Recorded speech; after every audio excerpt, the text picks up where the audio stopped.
Okay. Good evening to all. And basically, this sixth lecture has been given to me to brief you about the various analytical technique. And since it's a really very vast course and it's really difficult to cover, all the topics in details. So basically, during this six course of lectures, you will get just a glimpses of the what are the various possible technique. And suppose if you have any kind of a research problem or anything, so how you have to approach the various, analysis to solve your issues actually. Okay, so let's start because basically the first this is the way how this lecture will go. First, my first lectures. See, first we'll cover the terminology and vocabulary of the analytical chemistry because it's a very important. Because until unless you are familiar with the some of these words which you are going to use, in and out, so there is no use of having detailed lectures. So that's why because this basically course is meant for a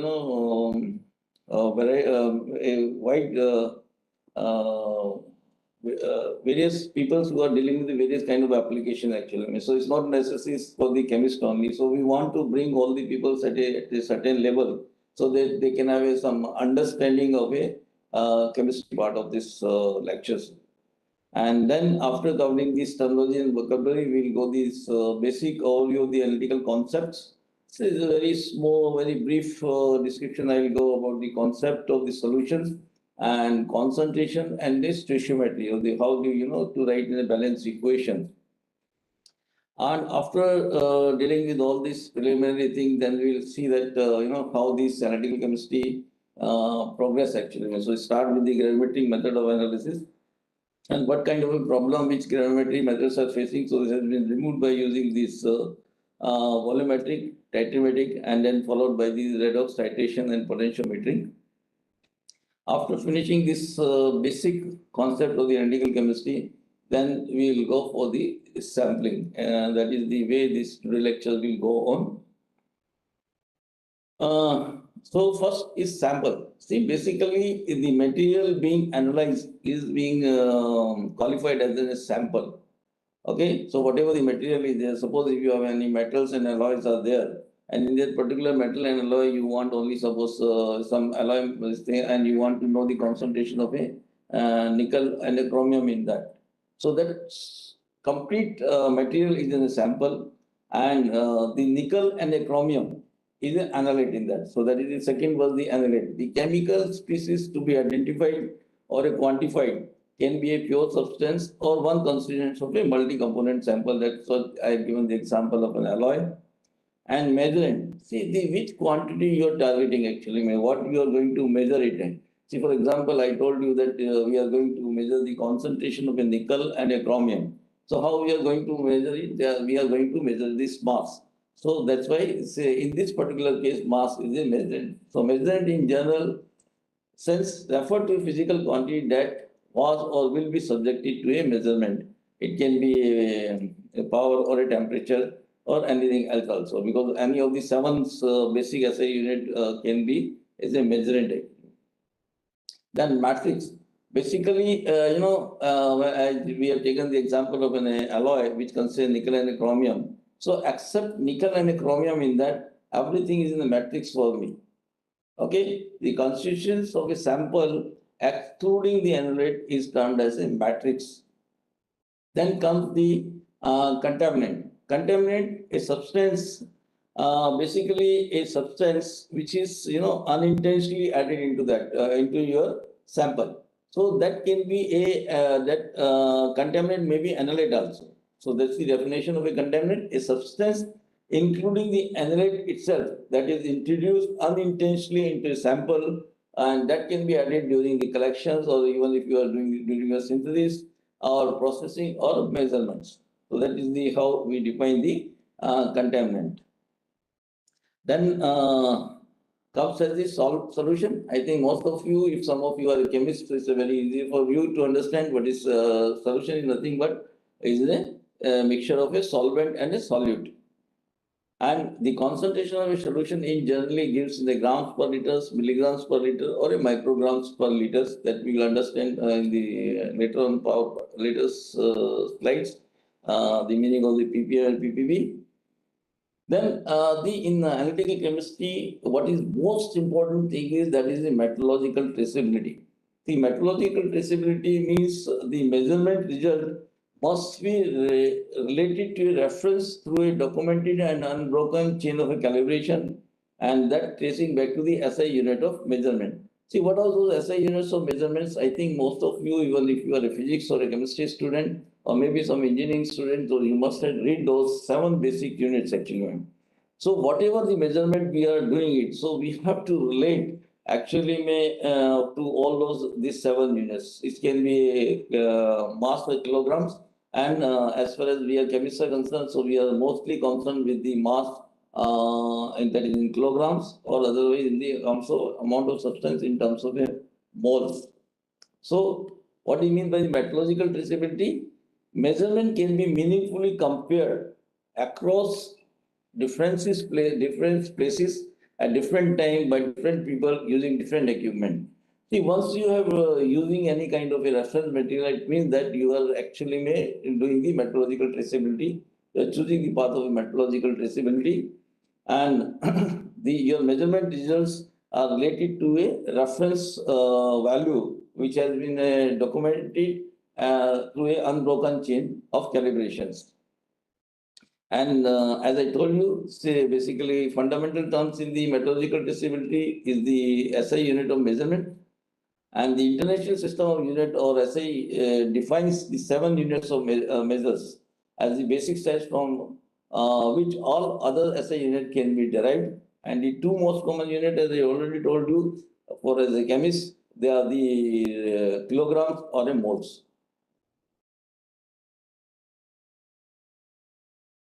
If you are not able to understand, I will be very happy. I think you can write and raise your questions in the chat box. I think I can see the chat box here. So that I can, chat box is possible. So I can see your queries in the chat box and try to answer it. As I told you, I am not the expert for the whole analytical chemistry, but I have a backup of all the analytical chemists. If I am not able to answer your questions, definitely I'll take the help of my colleagues who are the experts in the various other fields. See, as far as I am concerned, I am really very happy to answer you any question as far as the analytical chemistry is concerned or the environmental chemistry is concerned, because they are the basic area where I had worked in. Then the blank measurement. See, this is very important. Actually, whenever you are doing any kind of measurements, then must has to do the blank measurement first. See, blank measurement procedure by which a measured value is obtained with a sample in that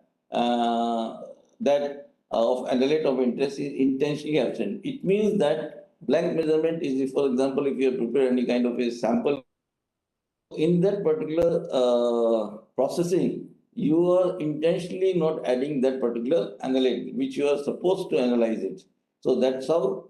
First, before doing any kind of a measurement or using any equipment, we always carry a blank measurement. Then come bias.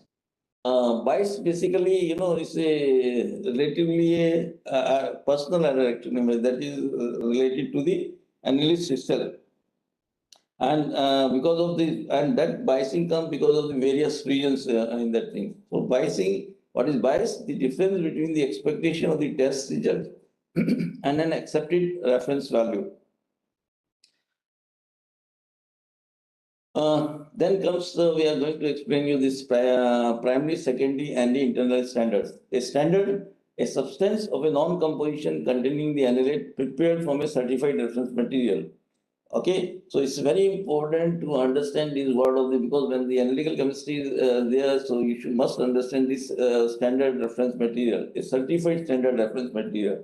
This certified reference material is nothing but the value of that analyte, the value of that particular quantity of that material has been fixed by lots of measurement, and then this lot of statistical evaluations has been conducted on that. And after that, and it has been analyzed by the various kind of equipment, not by the one equipment. and then that's how this concentration and the quantity of the material is fixed, and that is called as standard certified reference material. Okay, then a primary standard, a substance that is extremely pure, stable, and has a no water of hydration and has a high molecular weight.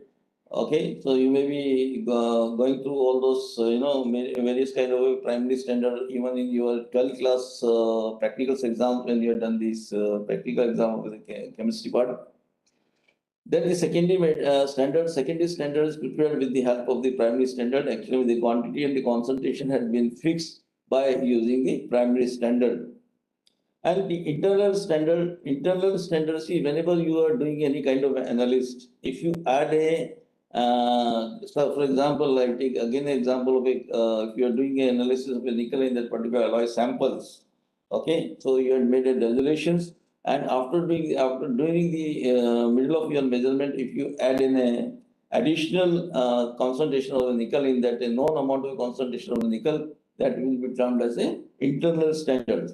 So internal standard is a measured simultaneously with the analyte actually. So while doing that analysis only, we add this external addition of that analyte and then do the measurement. Spike is nothing but an internal standard or standard addition to a sample or a blank also.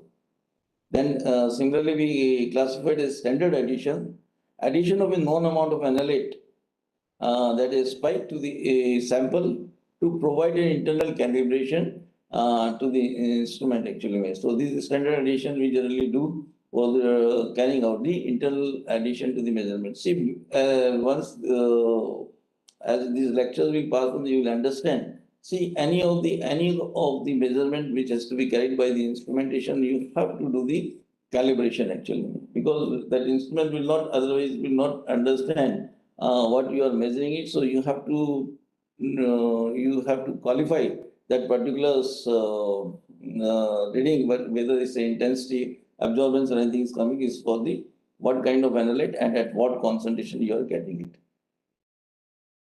Then comes the technique, methods, procedures, and protocols. Technique is nothing but any chemical or the physical principle we can use to study an analyte.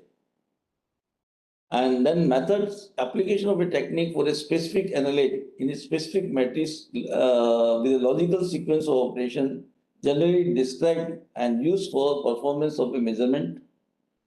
And procedures. See, procedures generally whenever you are getting any kind of a measurement, so you have to tell before, the procedures which will be termed as comes as a protocols also.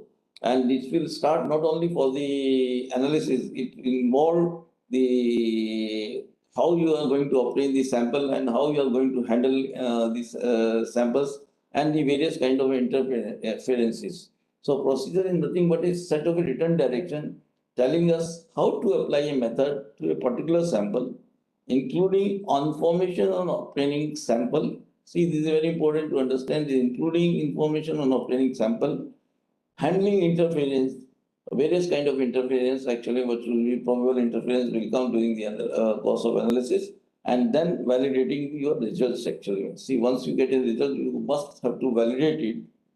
And protocol is something is basically a set of stringent guidelines specifying a procedure that must be followed if an agency is to accept the results. See, most of the thing, if you are involved in this research and development, then most of the time we are carrying out this analysis for our own purpose only. See, we just want to know if you are done a synthesis, whether your synthesis is proper, if you have to, spike or you have impregnated any external material into your matrix, then you want to see whether what is the concentration, expected concentration there. Otherwise, most of the cases, the analytical results has to be given to, for example, I'll give you a basic example of all of you must be aware this, very famous case of a lead in Maggi noodles. So, that's why the court has finally rejected the case, because why this, I think NGO had lost the case to Nestle, because they are not able to tell their procedures, because what protocols they have followed and whether they follow those protocols has been followed, whether it has been accredited by the external agency or not. So that's how this, whenever you are carrying out any kind of analysis, you must have a protocols actually. And most of the time, apart from this, research and development, most of the time, the how to done the analysis of a particular element in any specific material, there are protocols are there, and one has to follow those protocols and has to mention while you are mentioning your results that these results you got by following those protocols actually. If not, then the external agency will not going to accept your results. Okay, then there is a two kind of analysis actually. Most of you may be aware. One is the qualitative analysis, other one is the quantitative analysis. See, the qualitative analysis, I just will come to know what kind of what are the different analytes are present in my matrix. Okay, so basically it's a measurement to determine the identity, structure or physical property of a substance. They are termed as a qualitative analysis. Whereas in the case of a quantitative analysis, you have to determine the exact concentration of an analyte in your samples. Then comes to the total analysis technique. A technique is nothing but a technique in which the signal is proportional to the amount of analyte. See, these are the two things which is, very important. See, this total analysis techniques and the concentration analysis techniques. See, a technique in which signal is proportional to the total amount of analyte. Understand? Whereas concentration analytic technique, a technique in which signal is proportional to the concentration of the analyte. So I think you can understand the difference between the total amount of analyte and the concentration of the analyte. Okay, for example, in a 1 liter of sample, if I am having a 1 milligrams of a lead, and if my signal is total analysis technique, that signal is directly proportional to the 1 milligram of the lead sample, whereas it will give how much micrograms per liter sample is there. So that is the difference between the total analysis technique and the concentration analysis techniques. Then see, many of these people who are not dealing with these, those who are not a regular chemists, for them I know that because many times all the various, people's working in various disciplines like biology or even for the physics people, they are worried about what is ppm and a ppb. So the ppm or ppb is nothing but, as far as ppm is concerned, it's a concentration which is termed as a microgram per gram. You can write it milligram per gram, whereas in case of a liquid samples can be termed as a milligrams per liters. And similarly for the parts per billion, it's nanogram per gram, microgram per gram in case of solid sample, whereas in case of liquid sample, we denote it as in a micrograms per liter. Then these are some various, important terms are there. The detector, because a detector, a device that responds to the presence of an analyte and usually generating an electrical output, whereas signal the detector output that is displayed or recorded. Then comes the sensitivity. See, this is the again, whenever you are going to perform any kind of go for any kind of interview and all those things, and if you say that I am dealing with that particular equipment, so they will ask you what is the sensitivity of the instrument actually. The sensitivity is nothing but a proportional factor of the measurement, that is the slope of the calibration function. That is a small slope of the calibration term is nothing but a very small change in the x-axis, what change it bring in the y-axis. So that is the basically slope of the calibration function. Then signal to noise ratios, nothing, as you understand, this is basically ratio of signal to the baseline noise. And see, these are some of the very important factors when we are carrying out any kind of analysis using any instrumentation, then we have to very careful to see that what kind of signal to noise ratios are there, because if they are having more than some prescribed levels, then we have to go for the any another wavelength or do the some other techniques are there. See, what is the dynamic range? See, dynamic range is nothing but how much maximum and minimum. Okay, so the ratio of the maximum to the minimum measurable signal is termed as a dynamic range, and the maximum is determined by the point at which the signal is no longer increased with increasing analyte concentration. See, I do not know whether any of you are using the invisible spectrophotometers, all those things. You are aware that after this point, if your absorbance is more than a 0.9 or or in a case of a highly concentrated solutions, the absorbance is no longer proportional directly proportional to the your absorbance. So there is getting flattened. So that is the maximum which we can determine with the help of a that particular spectrophotometer. So that is the maximum is determined by the point at which the signal is no longer increasing with the increasing analyte concentration, and the minimum is chosen the instrumental basically is nothing but instrumental detection limit. Then comes the method, quality assurance and a quality controls. See, method development, as I told you in the beginning also, it will tell you the basically from the sample collection, then preparations and measurement, and that to produce a accurate as well as the repeatable results.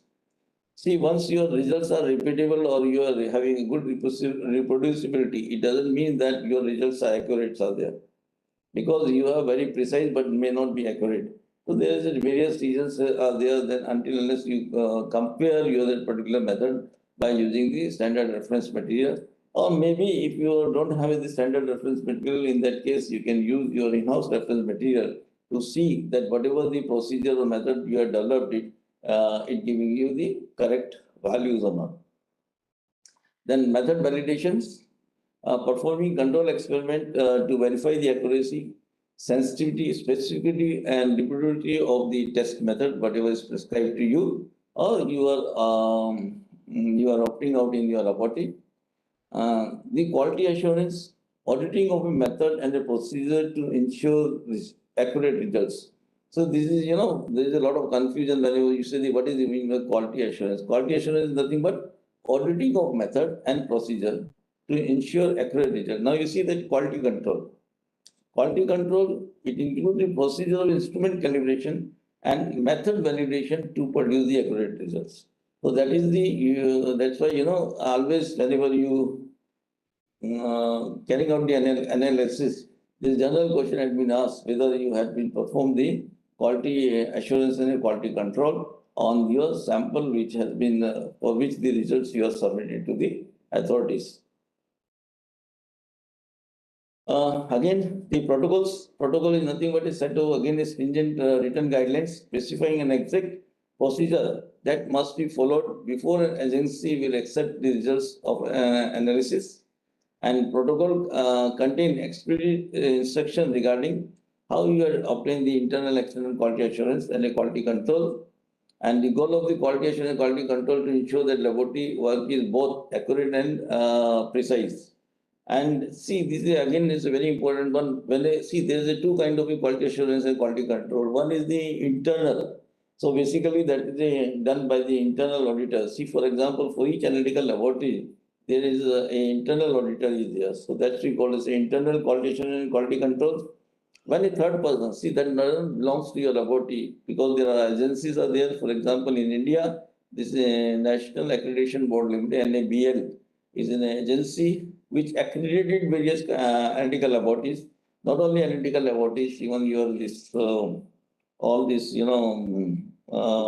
biological testing and this X-ray machines, whatever tomographies are we are doing it. So there is external agency are there, so they do your quality assurance and quality controls, and that is the whenever this has been done by the external agency, and you will be termed as a certified laboratory. When this external agency is NABL, you will be termed as a NABL accredited laboratories, and your results in the law of code it will be accepted at in that conditions only, whether your laboratory has been audited through the external qualification and the quality control by a reputed body.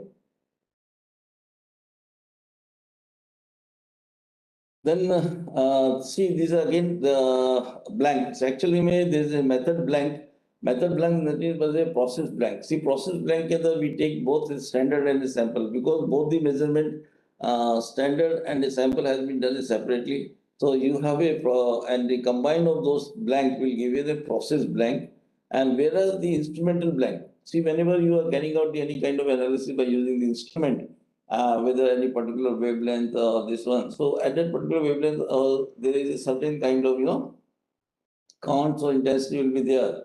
So in that particular case, we use only a simple water samples only. Okay, and then try to measure it the instrumental blank also. That is called instrumental RSD. Most of the time, the instrumental RSD has been, given by it has been in the algorithm of the instrument. And once you start the instrument, then it will give you the instrumental RSD. So, see, this is instrument calibration, that is the calibration. Whenever you are doing any kind of a measurement, as I told you, all the instrument you have to calibrate. Okay, and this calibration has been done with the help of a standards which you are existing in laboratories, and you are using those standards, and you measure this, quantity, whatever the y-axis you have generated, whether this y-axis in terms of intensity, absorbance, or any other number. So you have to plot in a calibration curve is there. So that's how in this particular this thing we have shown this EDXRF. Okay, and in this case we have given you. This is basically a mercury in the palette, and for which we are getting the net counts actually. Okay, so this is how this calibration plot has been done by using a different concentration of a mercury. The concentration has been evaluated with the help of EDXRF. So that's how we got a calibration of the instrumentation, and with the help of a calibration curve. A calibration function is generally basically done by a straight line fit, and then you get in a calibration curve and you will get an intercept and a slope. And with the help of this calibration function, we can evaluate the concentration in case of an unknown in a sample, whatever the sample is there in which the concentration of mercury is unknown. So in that particular unknown sample, you can evaluate the concentration of by using this calibration curve. Then comes out this basically the last of this terminology, the limit of quantification. Limit of quantification is nothing but the loss concentration that can be determined with acceptable laboratory reproducibility and trueness. And the limit of quantification forms the lower level for measuring the range. So with this, I am ending my this various terminology for vocabularies meant for you. If you have any kind of a issue in that, understanding and these things, because I do not know whether you are a chemist or a physicist or biologist actually, because no data is available right now with me. So if you have any queries, please don't hesitate to ask me, because that's how it given a feeling also to me also that you are able to understand something. And I request you, if you have any queries are there, please put your queries on the chat box. So I'll try to answer your queries. Any queries are there? Any questions? Anurag, how many people are there?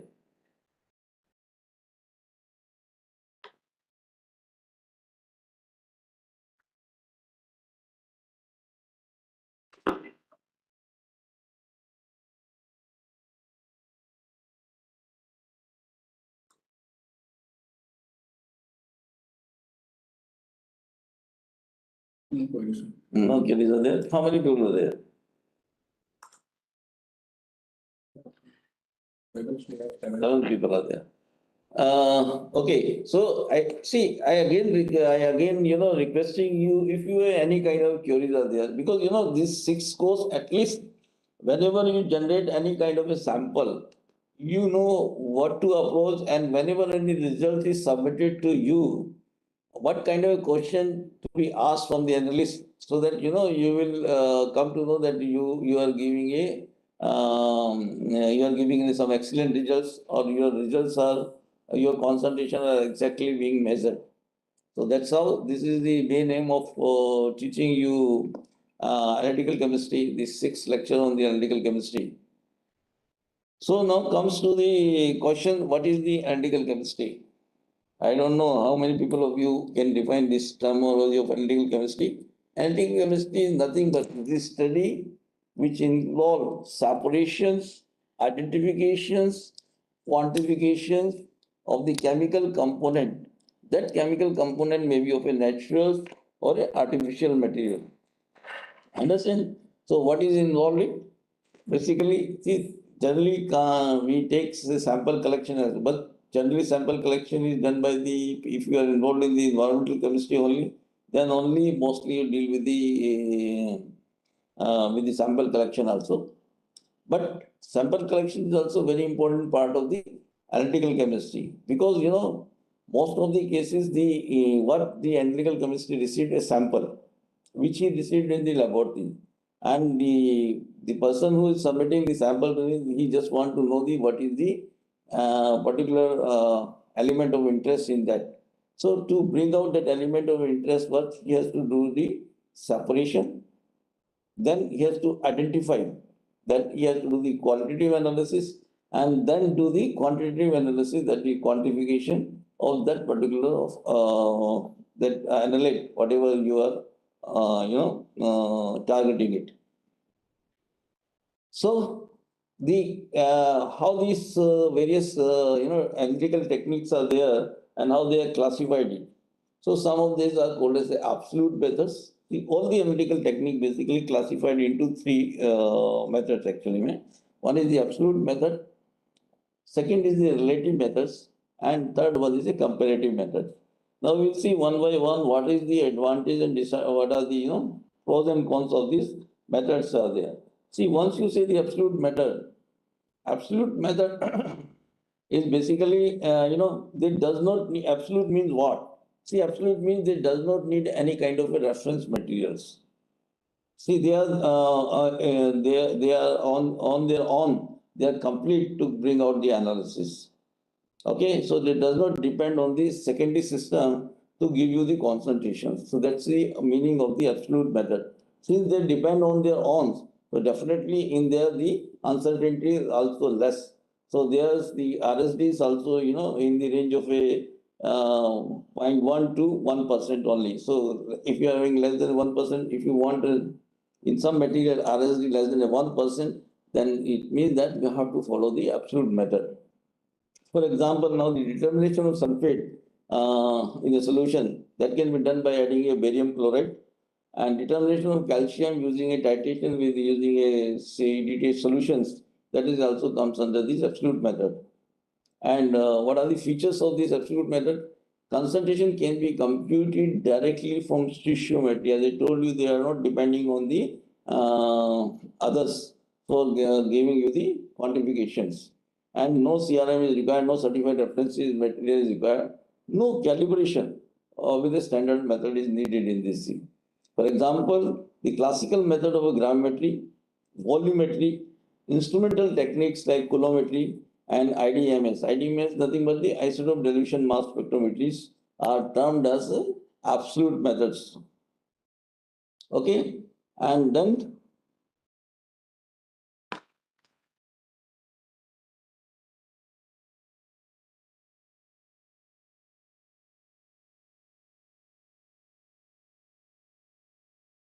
okay, then comes the relative method. For example, what is the relative method? See, as the name suggests, they are relative with someone. Okay, you have to relate your analysis with the something. So that's why they are termed as a relative method. For example, the estimation which we are doing any elemental analysis by doing the either by the atomic AS is nothing but the atomic absorption spectrophotometer, or ICPS is inductively covered plasma atomic emission spectroscopy. So in both of these cases, you have to prepare a calibration curve, okay, and then you will come to know the absorbance or signal of intensity for an unknown sample. Because once you prepare a calibration curve, because calibration curve has been prepared by using the standard solution only. For example, for which for example, you have prepared a standard calibration curve in the range of a 1 ppm to 5 ppm.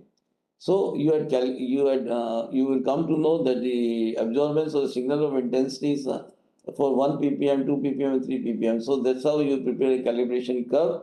And then when you are putting your unknown sample and you are getting any absorbance in case of a AS or a intensity in case of ICPS, then you will come to know that this particular absorbance or intensity belongs to these concentrations are there. So that's how we calculate the concentration in case of relative methods.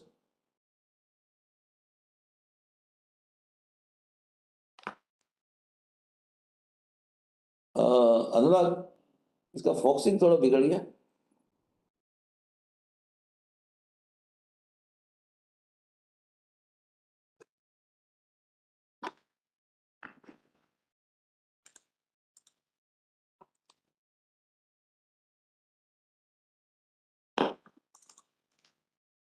ये क्या है वो? Okay. So these relative methods actually this as you see that relative method need calibration, and in this when you are doing this kind of a calibration curve, so what is the condition is that the sample so you are prepare calibration curve using the standard solution, then sample also has to be run in the identical condition. What do you mean by the identical conditions? See, whatever, because you are using in case of a this, for example, AS, you are using a fallen oxygen, you are using a fuel which is acetylene, or in case of acetylene and oxygen, simple air is there. And when you are using that, high temperature, in that case, nitrous oxide, we are using it. So that ratio of both of the things should be same. Then the flow rate also should be the same only, and that's how you will calculate the concentration in your sample. And then one more thing is that you have to see that the salt content in your sample also, that also should be in the similar regions only. So until you have a proper calibration only will give an excellent results in case of these relative methods are there. Then comes these comparator methods. Comparator method examples are there. That is the optical emission spectroscopy, X-ray fluorescence, and neutron activation analysis. All these terms are a comparator method. What do you mean by comparator method? See, for example, we are doing the estimations of iron in a apple.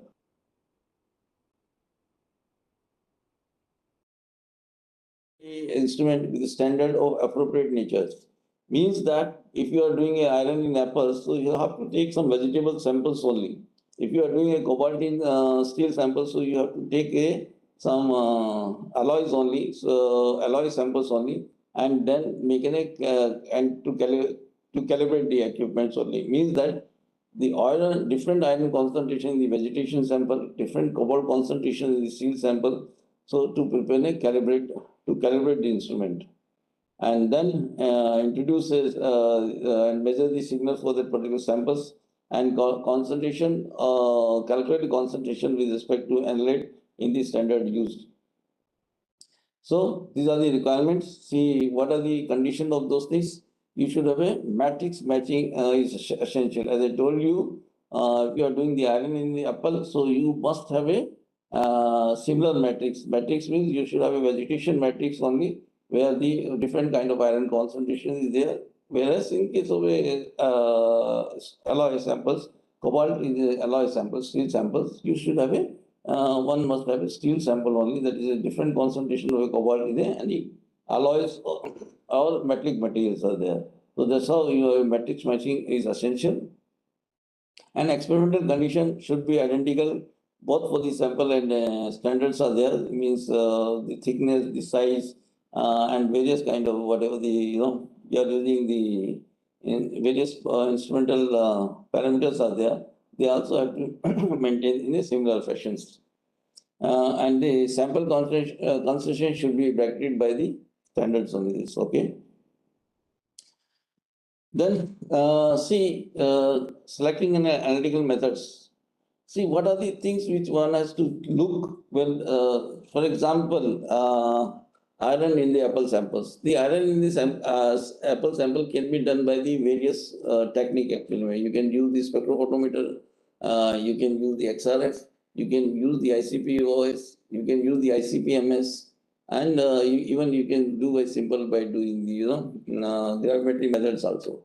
But again, that depend on the what kind of a concentration you are looking. So there are the various whenever we are looking any analyte in the concentration, the technique is depend on these various parameters, that accuracy, precision, sensitivity, selectivity, robustness, ruggedness, and the scale of operations, analysis time, and finally, also is very important that the availability of the equipment and the cost. So these are the factors taken into considerations whenever any analysis has to be taken up. Then the many used to determine the inorganic species. These are the various techniques by which, see, most of the thing what we are going through these lectures only, we are looking for the various inorganic species only by using the various methods only. Of course, we are having certain techniques are there where we looks the various kind of drugs or even this various biological samples also. But mostly we are going to deal the inorganic species only. So what are the main analytical techniques are there in that? These classical methods being gravimetry and titrations, flame photometries, tube visible spectrophotometers, atomic absorption spectrometry. Actually, atomic absorption spectrometry, we say that there are two kind of atomic absorption spectrometry. One is the flame, that is FAAS, and there is one more that is called a graphite furnace, that is a GFAAS. Then we have this inductively coupled plasma atomic emission spectrometry, that is also termed as the ICP-OES, and inductively coupled plasma mass spectrometry, that is termed as ICP-MS. Then we have a neutron activation analysis, X-ray fluorescence, and of course ion chromatography.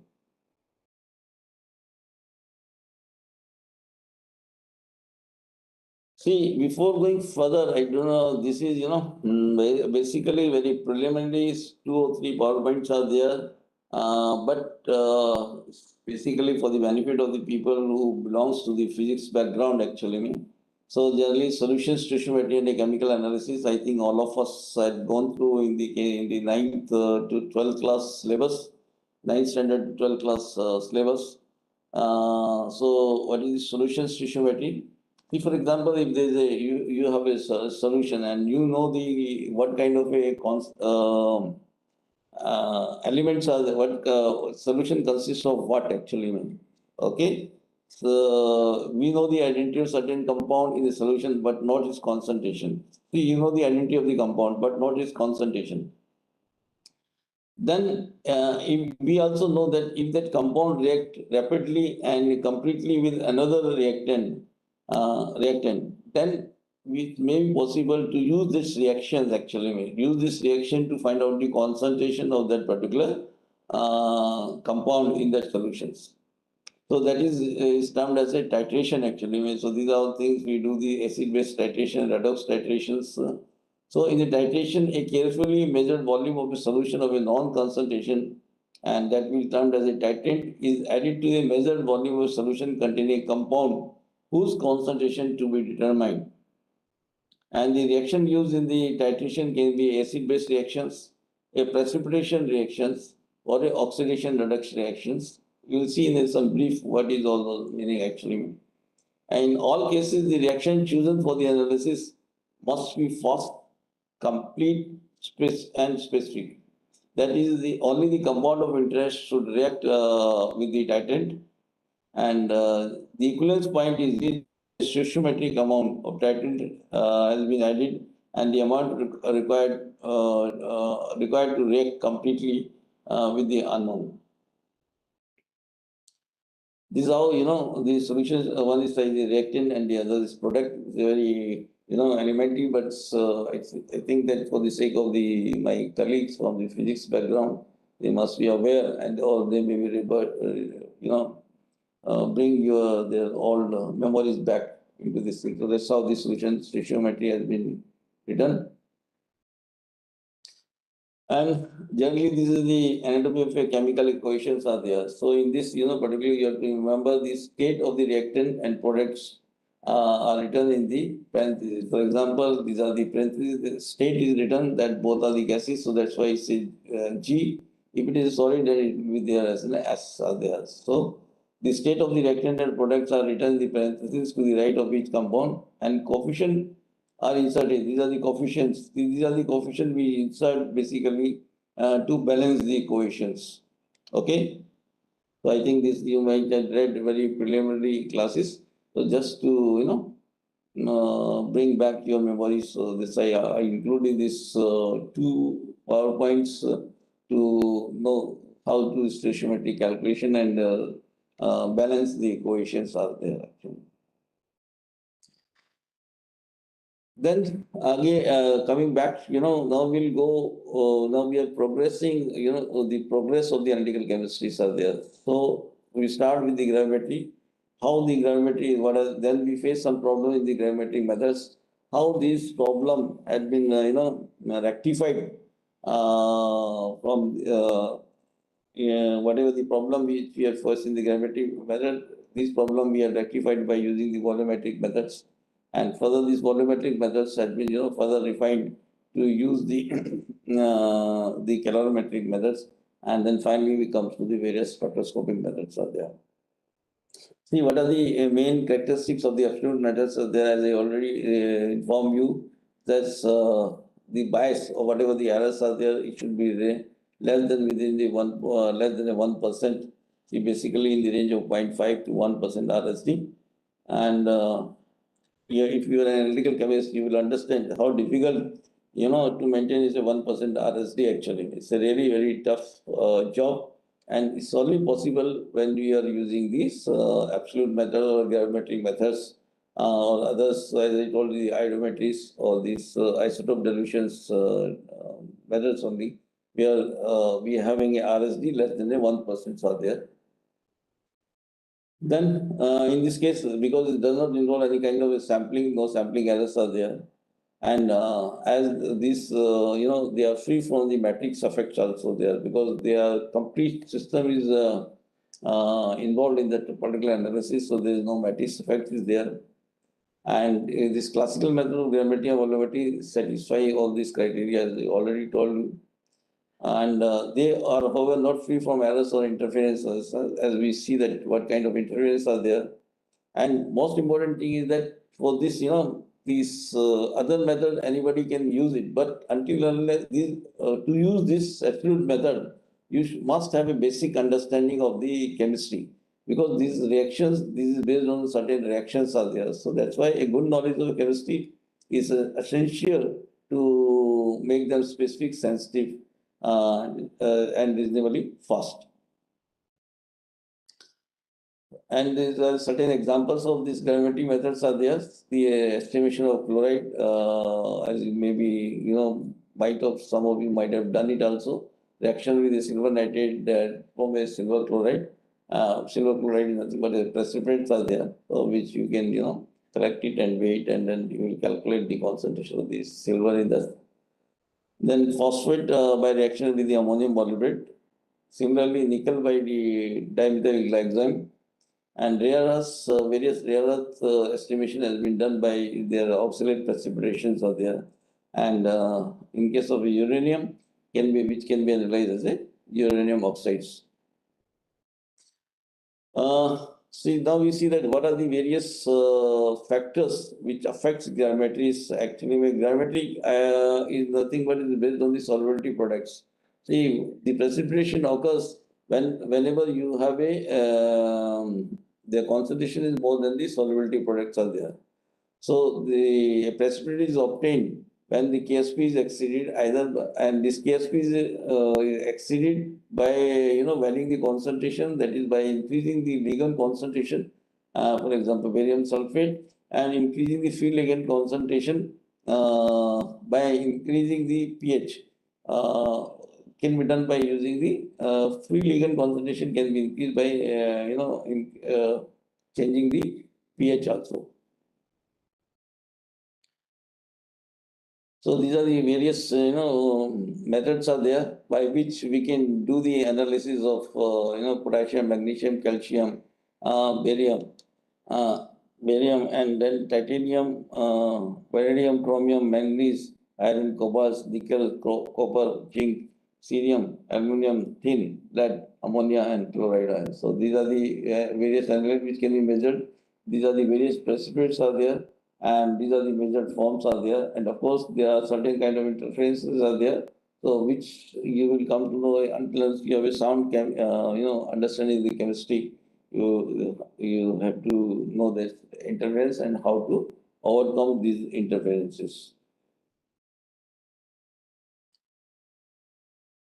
So, what are the drawbacks of a gravimetry? The gravimetry is prone to error due to co-precipitation. See, generally, for example, in case of silver, when we are doing the silver chloride precipitations are there are other things will also get precipitated.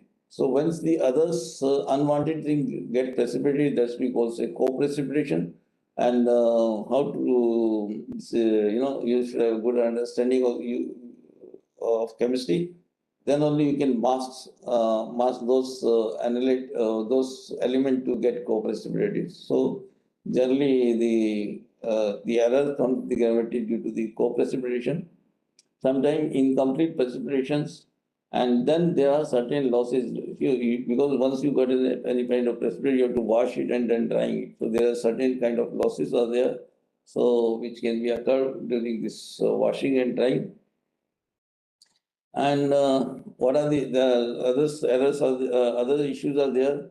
You need a large sample size actually, and time take for the analysis is long, because after doing the precipitation need washing and then drying, which takes time.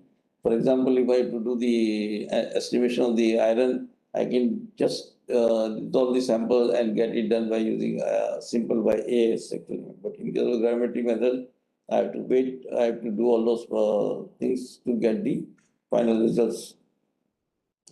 And then all these procedures are rather tedious and applicable to only a limited number of analytes actually. These volumetric methods, see the limitations, whatever the limitations of the gravimetric methods, that has tried to rectify by using the volumetric methods. Okay. In case of volumetric method is nothing but it's a kind of titrations are there, or which can be acid-base titrations or a redox titrations are there. So in case of titrations, the endpoint is the point at which the reaction is just complete. An indicator, for which we use an indicator. An indicator is a substance which changes color at the endpoint. And some substances are self-indicating. For example, potassium permanganate, as maybe most of you are aware, is having a dark, I think green, this blue color, dark blue color is there, and which itself, act as give a change of color at the end point. Actually, it become a colorless. So most of the time, it's become a colorless. That's how it can itself is acts as a indicators, and there is no need of an external indicator in this particular samples are there. And this how by using this various acid-based titrations, you can calculate the concentrations of the other compound. For example, in case of this hydrochloric acids and the calcium hydroxide titration, you want to know the concentration of the calcium hydroxide. So simple by using this, mole triangles.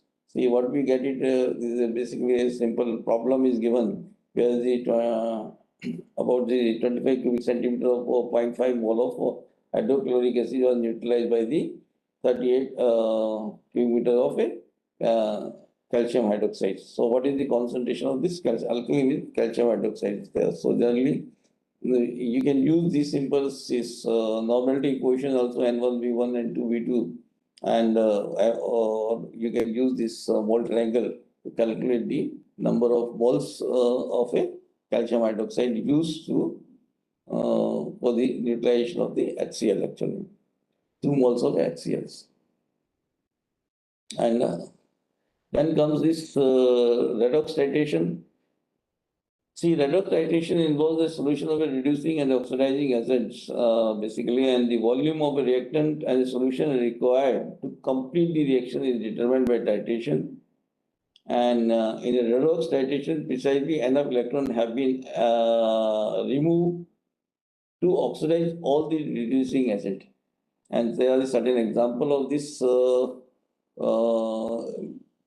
iron chloride react with a sodium dichromate. Okay, so calculate the number of moles of ions, second ions are required completely with the 330 cubic centimeters of a 0.1 moles per liter of a sodium dichromate solution, and they calculate the mass of the iron chloride required for the reaction. So this is how you can just simply way you will come to know the what is the number of moles of a iron is required. Okay, I think if you do some certain practices in your at your place, you will come to know how to calculate this number of moles actually. This is I'm sure that most of you had gone through while preparing any kind of a competitive exam after 12th actually. So all these equations are there. Then the basis of the volumetry is acid-base titration. For example, acid-base titration, that's HCl in vinegar, HCl with NaOH, acetic acid with NaOH, boric acid with the sodium hydroxide. Then oxidation reductions, the example which are in the iron with potassium permanganate, iodine with thiosulfate. Whereas in complexometry, the examples are the calcium and a magnesium with EDTA. See, this is a very important selection of an indicator when you're doing this titration actually. The equivalence point and endpoint should be close together.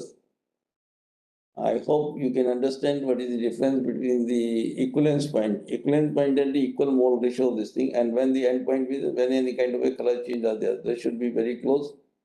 And it will be if pK value of an indicator is close to the pH in the infection regions. And indicator should be added in a minimum amount to avoid indicator errors, and endpoint can also be detected calorimetrically. Whereas oxidation reduction methods, ferrous, what is happening in this actually? This ferrous in presence of potassium permanganate in sulfuric acid, what is happening there? The ferrous ion get oxidized, and manganese, which is in the 7th oxidation stage, get reduced to manganese 2, and the manganese 6 is formed if the solution is neutral or basic, and the nature of the reaction is controlled by the acidity.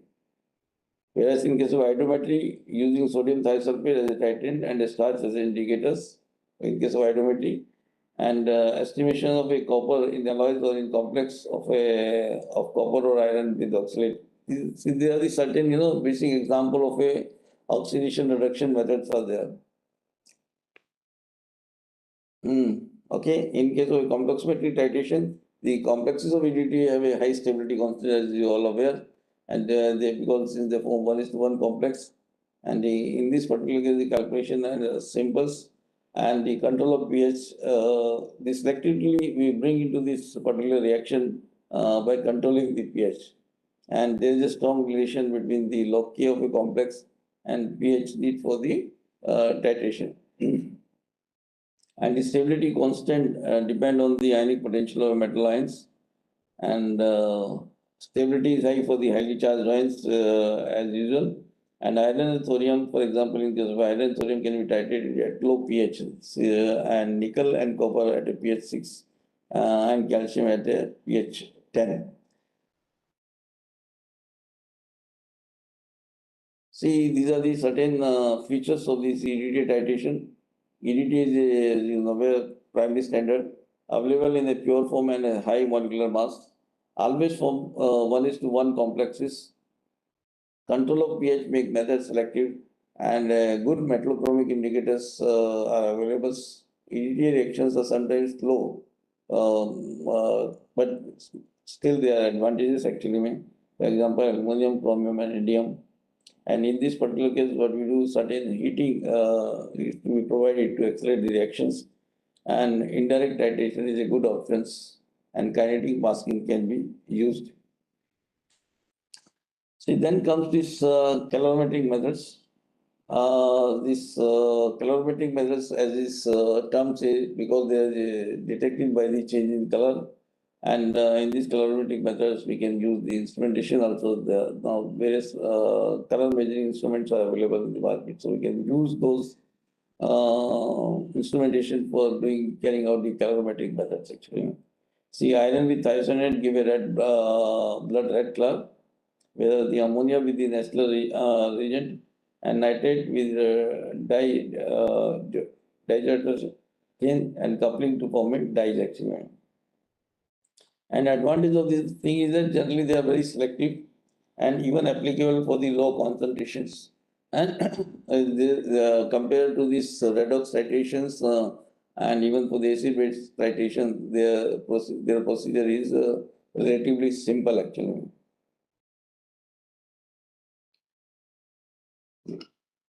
And what are these applications are there?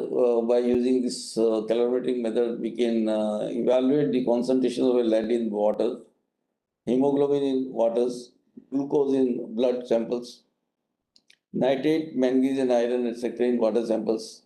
And we can do the various we can evaluate the concentration of various analyte in different ores samples. And you can do the evaluation of the many pharmaceutical compounds which used in our drug industries. So now my very basic and preliminary part of the analytical chemistry is finished. I know that up to now it's a very all those things you might have read it in your definitely in your 9th to 12th class syllabus. And if it's not, then definitely in I think whether you or even you're from the physics background, in the first year we have this chemistry as a subsidiary subject, so you might have gone through all those things. So this lecture up to now is only just bring back your memory so that you can understand the lecture which I am going to cover it in the next 5 more lectures actually. So what is the more important part in this sampling? See, even if you are involved in any kind of a synthesis, it's very important to understand this sampling. See, for example, if you have done any kind of a synthesis of a compound and you want a particular X element to be analyzed in that thing, see, you might have synthesized, suppose if you have synthesized 1 gram of the samples. So the 1 gram of the samples you are not given to the analyst actually. So you might have given him some 10 milligrams or 100 milligrams of the samples only. So it's very important whether when you have chosen even 100 milligram of the samples from the 1 gram of the samples, whether you have given a representative or a homogeneous samples. So that's how the sampling is important. And when you are dealing with the bulk material, then it's having the importance of the sampling is further critical actually. So whenever you are whenever you are giving a very small part of the samples to the analyst, it's very important to give a representative and a homogeneous samples. What do you mean by the representative? The representative means the content of analytical samples that must reflect the content of the bulk samples. That is the meaning of the representative samples. And homogeneous, that the analytical sample has the same content throughout. So these are the two important things. See, for example, many times you blame the analyst. You see, you are expecting a Y amount of a concentration, and the analyst gives you an X amount of concentrations. So that's how, and you always believe that your loss of sample, or you may, if you are getting a less concentration, then you may think that the analyst has lost your element of interest somewhere while doing the analysis. Or if you're getting more, then it may be because of the other things. You are getting a more signals you are added, but not. Our question is to the concerned researcher is that whether you had given a proper sample or not to us. So until unless you had given a representative homogeneous samples, it's very difficult to give you the accurate results. See, once you had committed errors in giving a sample itself, so nothing can, no help can be provided you. Whatever kind of a best analyst I am having, and whatever sophisticated equipment I am using to evaluate your concentration, I cannot give a justice to you. So that's how it's very important of these sampling parts. Okay. See, deciding how to obtain a sample from analysis depend on the size of the bulk to be sampled and the physical state of the fraction to be analyzed. See, there are only three physical states are there: solid, liquid, or a gas, and the chemistry of the material to be assayed. So these are the three factors which decide how to obtain a samples actually. And nothing can be done that would destroy or alter the identity or a quantity of your analytes. A chemical analysis is usually performed, as I told you, this only performed in a small portion of the material collected to be characterized. If the amount of material is very small, it is not needed for further use, then the entire sample may be used. Yes, in case of certain people, if suppose you have synthesized only of the 100 milligram of the sample, if you are given the total 100 milligram of the samples to the analyst, then you are getting your concentration not of your satisfaction, then definitely it's a duty of the analyst to see that whether it can have any instrumental errors or maybe biasing. That biasing may become because of the processing or because of the instrumentals contributions, because sometimes if you are selecting some particular wavelength, that particular wavelength may not be very sensitive to that particular analyte, or maybe because of some other regions, some other contribution are coming into that particular wavelengths are there. So these are some of these important thing while we doing the analysis actually. And as I told you, what are the material to be samples? It can be of a air sampling, solid sampling, and a liquid samples actually. So these are the only three physical states are there which mainly involve sampling. And generally, these water samples, for example, sometimes a problem come for the analyst actually in a river samples, for example, what is the concentration of various trace elements in this river samples? So then it depends on the how you are taken, because at the laboratory you are bringing in just a 1 liter sample or 10 liter sample. Whether you are this 1 liter sample or 10 liter of sample, it is basically representative of that particular water sample of that particular river on that particular day. So that's how you have to identify how to take the sample actually. So these are some of these problems now has been removed by using the on-spot sampling. On-spot sampling, and sometimes we take some absorbent has been kept at that particular locations in the water samples, and then we come to know that this much amount of water has been flowed through that particular absorbents are there, and then that's how we do the quantifications. Quantification means how much quantity of water has passed through that particular absorbent, and then we have to bring out that particular and analyte completely out of that particular absorbent, and then do these things actually. So basically, otherwise these are the methods to be followed. Identify the population from which the samples to be obtained. Collect a gross sample that is truly representative of the population being sampled. and then reduce this gross sample to a laboratory sample that is suitable for the analysis. Then, in case of a solid materials, is a very to get a representative homogeneous sample in the case of a solid sample is rather tedious actually,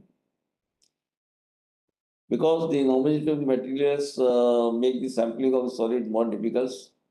And the easiest way to material is grab sampling. Grab sampling is just you take that,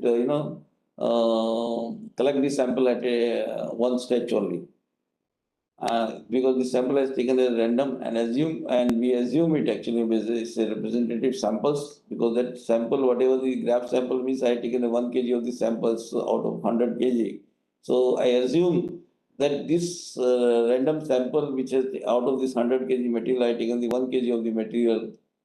It is basically representative of the whole 100 kg of the material. This is basically an assumption involved in this case. And for the reliable result, it's best to take 1 by 50th or 1 by 100 of the total bulk sample. And this, inhomogeneity will increase as the larger the particles, if we have a larger particle size are there. The smaller the particle size are there, the variation in, there is a less chance of having more uncertainty in those smaller particle size actually, compared to the larger. And the gross sample might be reduced in size to obtain a laboratory sample. And definitely most of the solid sample, except in case of alloys or metals, they need a drying. And as far as the air samples are there, see air sample, we use the Tedler gas sampling bags are there. And in this taking the sample for 1 or 2 minutes. Actually, the procedures are there. How to collect the gas samplers in the Stadler gas sampling bags are there, and then bring them back to the laboratory to carry out the analysis. See, again, I'm asking you if you want to ask anything, you please ask me. Because I am really happy. As I told you, I may not be able to answer most of any of your questions, and definitely I take the help, but I try to answer more your queries, and so that you will generate an interest in the subject. Because first of all, I'm not aware what kind of background you are having, but definitely there must be some chemists are there. Because if this chemist will ask this question, then definitely the other people from the other discipline will also get, they are waked up actually. I do not know how attentive you are. So once you ask 1 or 2 questions, I feel that yes, some people at least are attentive by listening this, my lectures. Then, when we are calculating this gas samples, they are not contain only gas. There is a moistures as well as the particulate matters are there in that mixture of gas, because less than a 10 microns particles are suspended and the part of the gas, so this has to be analyzed actually. So for this we are using the high volume samplers are there. High volume samplers means that this samples about the 1 meter cubes of air per minute. So it means that 1,000 liters of air you are sucking per minute, and it passes through the filter papers. And then there is a provision after doing the filtration. There is a various gases sampling units are there, where the mixtures of chemicals have been kept, so that we will come to know the concentration of various gases like sulfur dioxides, carbon monoxides, nitrous oxides can be done. And then we do the quantification also, that we know that this is our sampling rates are there, and that's how we can calculate the concentrations in the various kind of analyte in the gaseous samples. And then the liquid samples are homogeneous and are much easier to sample, and the gross samples can be relatively small. And if the liquid samples are not homogeneous and have only small quantity, they can be shaken and sampled immediately. And sampling depend on the type of liquids. See, large volume of liquid, as I told you, in the case of we can just sports sampling, but or otherwise we give any kind of a absorbent in that. So, which and then we come to know that this much liquid has been passed through that absorbent. That's how we do the evaluation of the concentration. And by just leaching out of that particular these various metal ions from that absorbent, we can do the analysis then. Large stationary liquid, for example, lakes and rivers, and definitely this biological fluids also, because there is a lot of interest there, what kind of trace metals are there in the various biological fluid, even in the human being as well as the animals. So, if you want to, read further, so you can refer these books actually. That is the instrumental method of analysis by Scoop, Wallace, and Koch. That is the Indian editions are available. Then instrument method of analysis by Willard, Barrett, and Deeds, 7th editions. And quantitative analysis by Day and Underwood's, the 6th editions. And quantitative analysis by Vogel. This, I think, this book, all of you must be aware from your, even, from your 11th, 12th class onward. Actually, this is a Bible for all these chemistry work, actually. These Vogels are there. See, there are two books by Vogels. One is the qualitative chemical analysis, other the inorganic chemical species. We are doing the salt test and all those things in 12th class. So we used to refer the Vogel by that inorganic species, I think. I just already, but that is also for the analysis only. So with this, I'm going to end my lectures for today. And I request again, if you have any kind of a queries are there, so please come forward and share your thoughts with me. And definitely we sit together and try to resolve your issues actually. Any questions, any queries?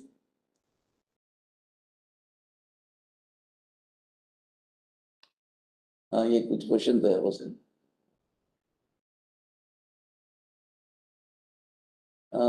From पहला क्या है बस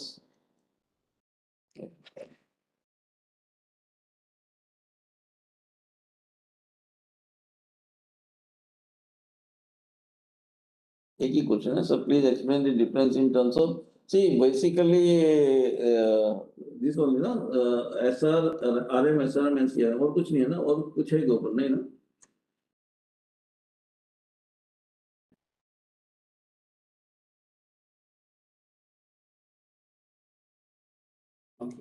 और कुछ नहीं Mr. Singh, Mr. Sajjan Singh, yes. See, there is a RM means reference materials, certified SRM and CRM. See, certified reference material. See, reference materials. Basically, there is a various way of production of the reference materials are there. Okay. At the initial, see, certified reference material is the basically this has been given to only to NIST. Basically, you can say that there is a trademark, patented name of a reference material prepared by the NIST. I think NIST only. This is called as CRMs actually. And those who are not by the not produced by the this this they have been standard reference material.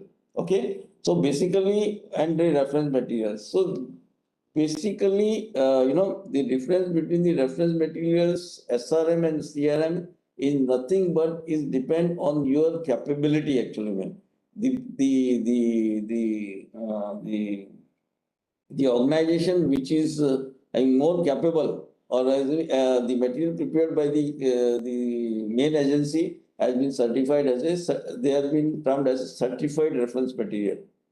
Okay, actually, this is the question, and this is always very confusing whether there is any difference between the SRM and CRMs. The only difference between the SRM and CRM is that they have been produced by the various agency, and depending on the capability, depending on their, actually I am not getting the exact word,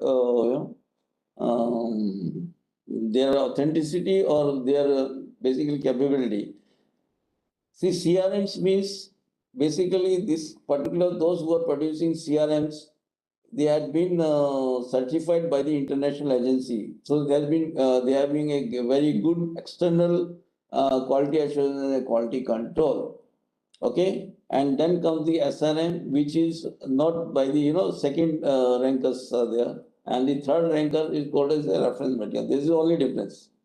Understand? But if you want to tell to authorities, so it's always better to use CRMs only. Okay? If CRMs are not available, take SRMs, and their cost-wise also there is a variations are there. CRMs is a, highly costly, then comes the SRMs, and then comes as a reference materials. So depend on who had done that, that who is the producer actually. For example, we are also our NCCM, because National Center for Characterization of Material, that is a part of the chemistry group only. So we had also gotten the ISO 17034. Okay, once you go to ISO 17034, which has been externally audited by the NABL by Indian agency. So we are the SRM producer. We are not a CRM producer. Understand? For example, in my lab also, I produce reference materials. So I call this basically in-house reference material, because my reference material production has not been audited by the external agency so far. Okay, so my reference material producer, though I am a reference material producer, but my reference materials has been termed as a in-house reference materials. That is the only difference. In any further this one, Sajjan?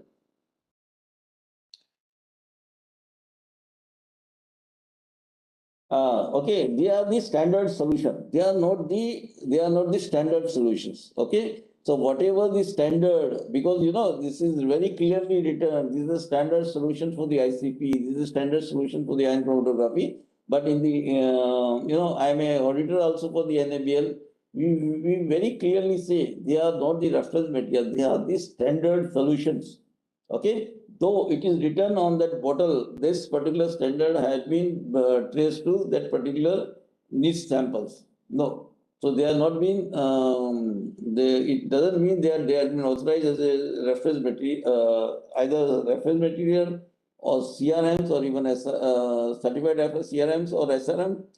They are just a standard solutions. Okay, and which is for the calibration of the equipment. So they are not producing this category. They are neither RM, nor CRMs, nor SRM, nor neither. They are neither RM, CRM, or SRM.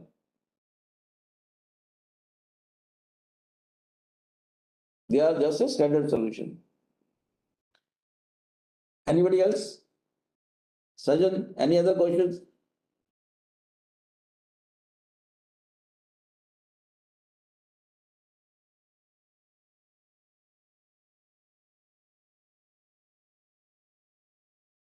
If there's no more questions, so we'll again meet you. I'll again meet you on Friday, and then we start some recaps of this particular lectures. And in this particular recap, you can have, if any questions are there, you come across. I think whatever the two problem I had shown you, you can try to solve them. One about the redox titration, other is this acid bed titration, calcium hydroxide and HCl. And other one is the iron and potassium dichromate. Try to solve yourself, and if any other queries are there, we'll answer you on the Friday. Okay. Thank you, boss.